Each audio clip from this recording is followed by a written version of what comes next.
Welcome back, or welcome if you're just joining us. It's the France 24 debate, and we're looking at the riots in Baltimore, the worst since 1968, with the National Guard deployed, a curfew from 10 p.m. to 5 a.m.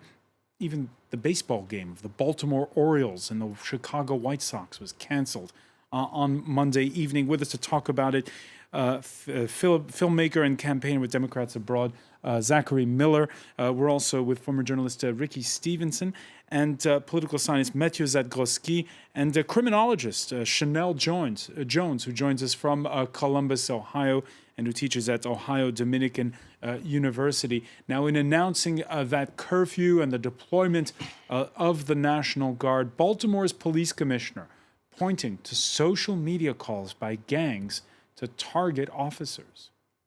From what I know, we had Black guerrilla families, the Bloods and the Crips had a meeting yesterday, validated and verified. They said at the conclusion of Mr. Gray's funeral day, each group was intended to kill and take out a police officer. Sheinelle Jones, your reaction to that? It's just crazy. You know, I don't have much of a reaction to that right now. I do know the Bloods and the Crips, I believe, are unifying, and I think, they're unifying to come against the police officers. But I think that story is still developing at this point. So I want to follow that a little bit more before I at least for that one. Ricky Stevenson, when you look at one of the big differences between Ferguson and Baltimore is in Baltimore, you do have an integrated police. You have an integrated police force, a police commissioner who is an African American, a mayor who's an African American. Mm-hmm. It's not the same as Ferguson in that respect. But the same issues, the same challenges exist for the community, in that you have a police force that they're not held accountable for the things that they do to people. You have the same issues of young Black men not being employed, being put in prison. I mean, when we talk about the privatization of prisons, you have to have a pipeline. And these young men are being put in prison for things that young white men would be saying, oh, that's just spring fun, hijinks. And I'm decrying the fact that they're being called riots. I think they should be called protests. And I'm angry that there was no attention, or very little attention, given to the 10,000 people who protested. How long? There's a time when you become angered. When you've protested, you've said please, you've gone to city council meetings, and there's no attention given. I can't fault our new Attorney General, Loretta Lynch. She just came into office. She was a victim of racism herself, in that she was not, the Senate blocked her confirmation for close to 2 months. I mean, it was just stupid. Sorry for using that word, but this woman now has to deal with this issue. And I wish that someone would say enough. The police must be accountable. And I'll leave it at that. Mathieu Zadgroski, the policing task in Baltimore. You have, what is it, a city that used to have 1 million citizens, now has like 600,000. So a lot of people have left. Most of those people who have left are white people, and you have areas where you have extreme poverty. How do you police a city like that?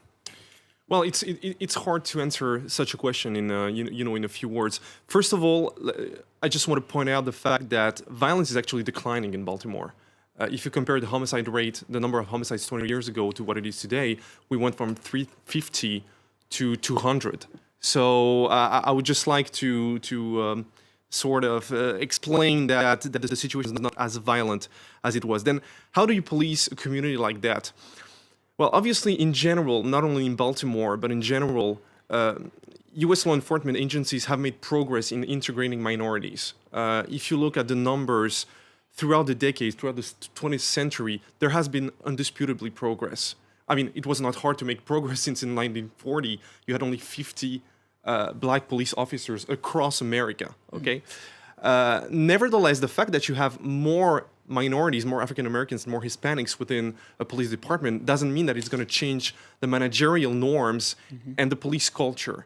Of course, it's going to improve the legitimacy and the image of a police department, but it's not necessarily going to change the methods if you don't have a top-down reform to once again put community policing in place, to put community relations in place. Explain to us what community policing is. Well, community policing is a philosophy that became popular both among social scientists and some political leaders in the 70s and the 80s that followed basically the 1960 the riots in the 1960s, when it appeared very clearly that there was a problem between ethnic minorities and police agencies. And the point of community policing is actually getting out of a purely reactive approach. You have a crime that's committed, you send a patrol car, and you put more foot patrol instead. Prevention becomes the core of the police department. You organize police community meetings to get feedback from the people. It's really about changing the way policing is done, not only arresting people, not only responding very quickly to emergency calls, but also actually talking to people in this part of the community. In this country, in 2005, we had big riots, and after that, there was talk of community policing because a lot of the rioters were from working-class suburbs, minorities. Right. What's happened with that in this country? Not much. Actually, the thing about France is that community policing is on and off. Every time you have a majority change, a political majority change, there's a change in the policing approach. Community policing, any reform actually, but especially community policing, needs a steady effort because it's about changing an organization and the culture. So you cannot change that in 2, 3, 5 years. It takes years, even decades. There's a city, Richmond, California, has had a magnificent response to community policing. That the police chief has the police going and partnering with those who used to be gang members. They bring them in, they have meetings, the police go to different events with these young people. There have even been scholarships given to these young former thugs. Now they're called scholars. The police are encouraged to call them scholars. And they went to Washington, D.C. They're doing different things together. That has led to an immense drop in the crime rate and in the hostility rate in Richmond, California. Well, in addition to figuring out new ways of policing, I think we've got to figure out a new way to police the police. Yeah. Too often, grand juries and prosecutors are reluctant to prosecute police. We saw it recently, though, in South Carolina. We see it every once in a while, and we see it more now that there are actual videotapes of things. Yeah. But just looking at this situation, this particular case in Baltimore, the man entered the police vehicle, handcuffed, ability to talk and walk. He got out of the police van with a major spinal cord injury. Now, it doesn't take a lot of detective work to figure out that something happened in that police van. And if it had been my van with me and a bunch of my friends in there and somebody came out of the van and he had a lethal spinal cord injury, we'd be in jail. And so that kind of thing, it's the reluctance to even question the police about what obviously there was no wreck with the police van. There is an investigation, by the way, ongoing. There is an investigation and we're expecting to hear from that inquiry before the end of the week. They're suspended with pay. Right. That's ridiculous. U.S. President Barack Obama, he in the remarks he made earlier, said we cannot federalize every police department in the country and force them to retrain. Right. And I think, too, the thing is, I've heard a lot of veteran police officers say that right now they are just picking from the bottom of the barrel. They will take anyone who has a pulse. And they're upset about it, too, because it's spoiling the whole force. Not only is spoiling the force, it's making them look bad, and it's costing cities millions of dollars in civil lawsuits. So we've got to filter out the bad cops, and we've got to pay cops more. It's a hard job, but we've got to pay cops more, but better cops. Amateur video of a police officer shooting dead in the back, a black suspect, resulted recently in prosecution in North Charleston, South Carolina. And with officers equipped with cameras, there was also the case of an auxiliary sheriff's deputy in Tulsa mistakenly pulling the trigger on a suspect who was already apprehended. Let me ask you, Sheinelle Jones, is technology going to help in the reform of policing? Well, let me tell you, videotape is going to allow the public to see what has actually happened. And so we get another perspective. We saw that with Walter Scott when he was shot, point blank in the back by that officer as he was retreating. And the officer gave one story that he was trying to reach for his taser, and in reality, the officer picked up the taser and then dropped it down by his dead body. So, the video helps, but what I don't want our society move into is a position where we have police officers doing their job the way they should be doing their job just because they know they are being recorded. People should be doing right. Police officers should be acting right and treating people fairly because that is just the right thing to do. It is the humane thing to do.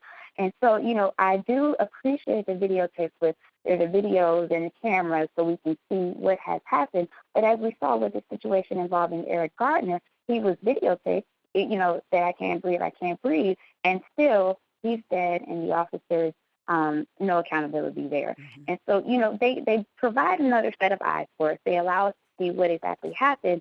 It helped with the situation with Walter Scott. Of course, that officer was immediately charged with shooting him. But I don't want our society moving to a position, into a place where we have officers doing their job the way they should be doing their job simply because a camera is watching them. They should be doing their job because that's the right thing to do. Matthew Zadrowski, I know you work with the Interior Ministry here in this country sometimes. What's the advice you give them on that score? You mean to French policing forces? Well, just regarding the camera experiment, I fully agree that you need more than just cameras to fix the problem. You need proper managerial and training norms. Nevertheless, it's a temporary solution that tends to work in the communities in America where it's been put in place. Complaints for brutality have been reduced by 70, 80, sometimes 90%. And what is actually France is actually testing this system in several pilot zones across the country. There are no results at this point. I mean, I cannot tell you what results it's providing because it hasn't necessarily been studied, but I think it's an interesting initiative. Then what to do to improve policing in France? It's a very complicated question. I think the problem here lies in the fact that our police forces are extremely centralized and tend to serve more the state, national security things. So it's the opposite of the United States, where each local district has its own police jurisdiction. It's completely different. France has two national law enforcement agencies, the Police Nationale and the Gendarmerie Nationale. The United States of America has 18,000 local police departments, most of them being city or town municipal police departments, which makes innovation and initiatives easier than in France, where you have to change everything at the same time. So the advice I would give to the French ministry is give more leeway to the local police directors to experiment new things, especially in terms of community relations. The 18,000 different police jurisdictions, Zachary Miller, your thoughts on having lived in both countries? That's the problem, in a sense. It is so dispersed. There's so many different ideas on methods, on training, that you can have some police departments that are excellent and others that are just totally lacking, and there's no consistent measure. Also, the militarization of police, you went from maybe around 30 or 40 SWAT teams, and now there's thousands of SWAT teams for all kinds of police departments. Police departments who have tanks. What's the point of a police department having a tank? So there's the inconsistency in training and the inconsistency in knowing what to do as far as even getting medical help. Now, the Justice Department is looking at these issues now. What are you expecting them to come up with? I'm expecting them to come up with some guidelines. It's hard for the federal government to implement anything on a local basis to so many police departments, but at least some guidelines and some structure. I just don't see why so many people have to die. Sheinelle Jones, will jurisdictions around the United States where people are fiercely suspicious of Washington, will they listen to guidelines that come from above the way they do here in France? I doubt it, and that's because each local community is different. They have their own unique needs. They have their own cultures, per se, their way of being. And so that's one of the reasons why the police and law enforcement agencies are decentralized in America, because they're designed to reflect the community in which they serve. And so, where we have the militarization of the police, and that is a problem. We have officers, who don't know really how to use the equipment, what the equipment is for. But we also have in America this intrinsic issue of, our country is founded on, issues of racism and the discrimination and, the disparate treatment of African Americans. And a lot of that infiltrates itself into the criminal justice system and how justice is administered to different communities, particularly communities of color. So I think, having a directive come from, Washington to the police officers, that could provide some structure, but will it meet all of the unique needs of every community? Probably not. And that is one of the main reasons why our law enforcement agencies are so decentralized here. All right, before we go, Ricky Stevenson, you were telling me about your father-in-law being from Baltimore. We're watching live images from Baltimore. Interestingly enough, I just got a message from a journalist colleague, and he had interviewed a woman who said that she was part of the peaceful protest. They had left Mondawmin Mall. They were walking downtown, and that's when the problems began. There were people who were blocking them, helping them as they did this peaceful protest. And then as they got near downtown, there were whites that began throwing things at them, calling them the N-word, calling those white people who are part of the protest the N-word. And that's when things got out of hand. So when we go back to how did this violent protest begin, I think you have to look at the spark for it. There were 10,000 people peacefully protesting. All right, but what's your reaction when you look at those images that were showing up live there? There are people who will take advantage of a situation. I laugh about the mother whose son was protesting, and she slapped him and said he had on a mask, and she snatched the mask off of him. There are young people who will just go out and do anything. But what is it going to take for Americans, not just black or brown, but for all Americans to say, we've had enough of this? Why is it that some man can be beaten by police, a white man who had stolen a horse, and he gets a, $650,000 settlement like that a week after it's happened? And yet there's so many black men who are being killed and the police are acquitted. Does everyone have to have a camera? And even if they have a camera on them, will that do anything? All right. I want to thank you, Ricky Stevenson. I want to thank as well Matthew Zadgowski, Zachary Miller, and Sheinelle Jones for joining us from Columbus, Ohio. Stay with us, though. Our Media Watch segment is next.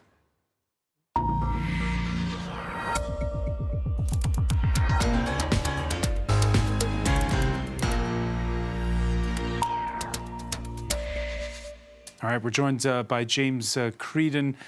James, our correspondent Philip Crowther was reporting earlier on, it's a bit eerie to have the National Guard show up in Baltimore, 40 miles north of Washington. That's right, a huge amount of coverage of what's been happening in Baltimore in the press, and in terms of the media coverage of it, some criticism as well. This on Mike.com, saying that a lot of the media coverage report focused on, perhaps you could even say, isolated incidents of violence. You have the Baltimore Sun here very much focusing on one violent scene, with one tweet saying, well, there were many other frames that could have been chosen for the front cover of the local newspaper, such as peaceful scenes like this one. Out of more than 2,000 who marched towards City Hall on Saturday afternoon, only 100 or so were responsible for the chaos, says some of the coverage. So perhaps a disproportionate amount of coverage focusing on incidents of violence, when in fact a lot of the protests were really quite peaceful.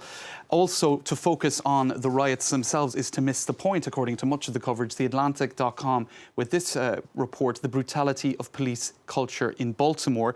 Connor Friedersdorf says that regardless of the outcome of this particular case, the general grievances of those protesting are valid. And he points to a report in the Baltimore Sun, which from, I think it was... Last December. That's right. And in that report, you have a catalogue of incidents of police violence.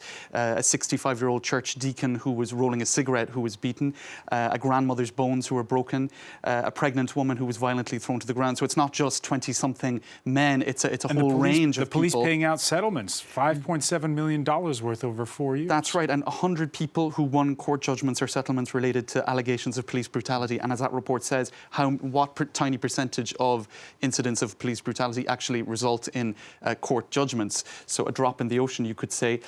So a lot of coverage of that. Again, in The Atlantic, focusing on the whole issue of violence, there's this quite interesting report entitled Non-Violence as Compliance. And what the report says here is that when non-violence is preached by the representatives of the state, while the state doles out heaps of violence to its citizens, it reveals itself to be a con. And none of this can mean that rioting violence is correct or wise, but wisdom isn't really the point tonight. And he uses the allusion, the author of this article, of a forest fire. Is a forest fire correct?